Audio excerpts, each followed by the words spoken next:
আর বাকির নাম ফাঁকি। বাসর রাত্রে বউ রাত ফাঁয়ে ধরে মাপ টাপ চাই ছোট লোকের মতো, কয় এখন তো বুঝো ইটালি ভিসা চলে আসবে, কত টাকা হয়ে যাবে, সব তো তোমারই। মহরের টাকা জোগাড় করতে পারেন না, রোজা রাখবেন, আপনার বিয়ে করতে বলছে কি? বিয়েতে দেনমোহর বাকি রাখা যাবে কিনা? বিয়েতে দেনমোহর নগদ দিবেন, এটাই হলো মূল মাসআলা। ফাতেমা রাদিয়াল্লাহু তাআলা আনহার বিয়েতে উনি নিজে রাসূল আকরাম সাল্লাল্লাহু আলাইহি ওয়াসাল্লামকে একরকম বলেছেন, আমারটা যেন নগদ দিয়ে দেয়। আলী রাদিয়াল্লাহু তাআলা আনহু পরে শেষ পর্যন্ত একটা ইয়া বিক্রি করে নগদ দিতে বাধ্য হয়েছে। বুঝতে পারছেন?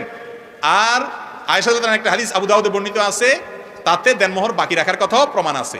এই জন্য দেনমোহর বাকি রাখা জায়েজ আছে। কিন্তু বাংলাদেশে বিয়ের প্রায় বেশিরভাগই এখন বাকিতে, আর বাকির নাম ফাঁকি। বাসর রাত্রে বউ রাত ফাঁয়ে ধরে মাপ টাপ চাই ছোট লোকের মতো, কয় এখন তো বুঝো ইটালি ভিসা চলে আসবে, কত টাকা হয়ে যাবে, সব তো তোমারই।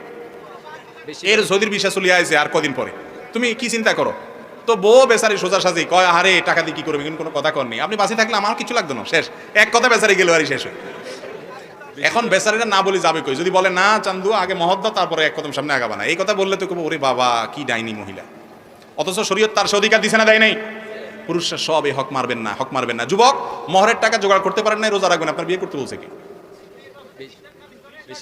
ও মেয়ের বাপ, হ্যাঁ এটা একটা বড় কথা, শুধু একচেটিয়া করলে তো হবে না, এটা ঠিক বলছেন। হ্যাঁ মেয়ের বাপরা যারা আছেন, চাচারা শুনেন, মহরের টাকা 20 লাখ ধরলেন, 20 টাকা আপনার মাইয়া পায় না, লাভ হয়েছে কি আপনার? এটা কোনো মানে আছে? আরে বাবা 2 লাখ ধরেন, 2 লাখ আদায় করে নেন, এটা হলো বুদ্ধিমানের কাজ। ইন্না আযামান নিকাহি বারাকাতান আইসারুহা মাউনাতান, যে বিয়েতে মহর যত কম হয়, খরচ যত কম হয়, ওই বিয়েতে তত বেশি আল্লাহর বরকত নাজিল হয়। ওই মুরব্বীদের জিজ্ঞেস করেন ওনাদের বিয়ের মহর কত ছিল, তখনকার যুগ হিসাবেও কম ছিল, তাদের মধ্যে দাম্পত্য শান্তি অনেক বেশি ছিল। এখন 20 লাখ 30 লাখ টাকা মহর ধরেন, 3 দিন পরে চুলাচুলি শুরু হয়, এরপরে তালাক হয়। ঠিক না বে ঠিক? যে সমস্ত মেয়ের বাপরা মনে করেন মহারণা বোধহয় এতগুলো ধরলে বোধহয় বিয়ে টিকবে, আরে আগে থেকেই যদি আপনি ভাঙার চিন্তা করেন তাহলে বিয়ে টিকবে কেমনে? মহারণাটা বিয়ের কোনো রক্ষা করার ব্যবস্থাপনা না, এটা নারীর অধিকার, স্ত্রীকে ফিরিয়ে দিতে হবে। যেই বেটা পেটে পাড়া দিলে 10 টাকা বাইরে হবে কিনা সন্দেহ, তারা 10 লাখ টাকা মহর ধরে দিচ্ছেন, বেচারা কোত্থেকে দিবে? এগুলো উচিত না। শুনেন, ভালো করে শুনেন, মহর যারা বেশি ধরেন, যদি মহর বেশি ধরাটা বরকতের হতো তাহলে মুহাম্মদ সাল্লাল্লাহু আলাইহি ওয়াসাল্লাম মেয়েদের মহর হয়তো অনেক বেশি সে যুগে, অথচ সেটা ছিল। মহর সহজ করেন। যেই ছেলে 20 লাখ 30 লাখ টাকা মহর দিবে, ও হালাল কর না হারাম কর সেটা আপনার চিন্তা করার দরকার আছে। একটা ভালো ছেলে খোঁজ করেন, সিরিয়াসলি বলতেছি মুরব্বীদেরকে, সৎ, আল্লাহর ভয় আছে, কর্মঠ, পরিশ্রমী, ভদ্র একটা ছেলে দেখেন।